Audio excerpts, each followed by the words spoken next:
It's something they hope they'll never have to do, but for these rookie cops, knowing how to shoot a gun is critical. So is trying to avoid being shot themselves. I try to teach them to have a survival mindset, making sure that you're able to go home, ideally in the same condition you came to work, and being able mentally to do that. But how to handle weapons is only one piece of what they'll be learning. Their training ranges from how to drive a squad car while pursuing a suspect. If you're in a situation where you're in traffic or whatever, you can't move, you can't go anywhere, then you have to get to your gun. To how to cuff him properly when they do catch him. Your feet together. Get on the way.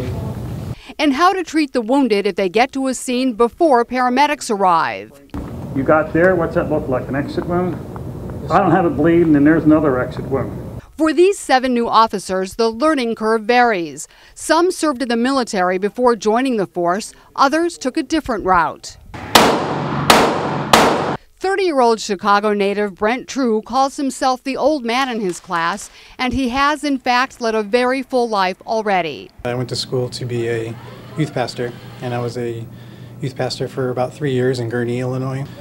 You know, when I was a little kid, I always wanted to be in law enforcement, and in high school it was kind of a fork in the road. Do I want to go ministry? Do I want to do law enforcement?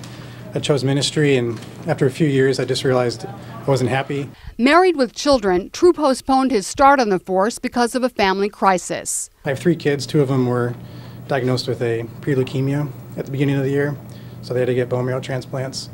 Now on the road to recovery, True's kids and his wife will finally be able to see him in action in his new role. 24-year-old Ulysses Plana traveled a long road to get here too. With liberty and justice for all. Plana moved to Miami from Cuba 10 years ago with his mother and younger sister. With a single mom working long hours to keep a roof over their heads, Plana says he had to grow up fast. No dad in the house, so pretty much I was the man of the house. My mom asks me sometimes, do you regret anything that you have done?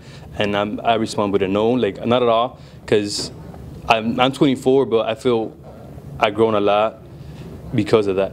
That maturity will serve him well as Plana adjusts to his new job, one he chose carefully after finishing college. And while they could face more challenges as the years go by, right now both True and Plana feel only optimism, that they will find joy in their jobs, that they will make a difference. You know, 30 years from now, hopefully I'll still be here, about ready to retire, and I can look back and just enjoy the moments. This is Sheryl Kahn reporting for TV 18.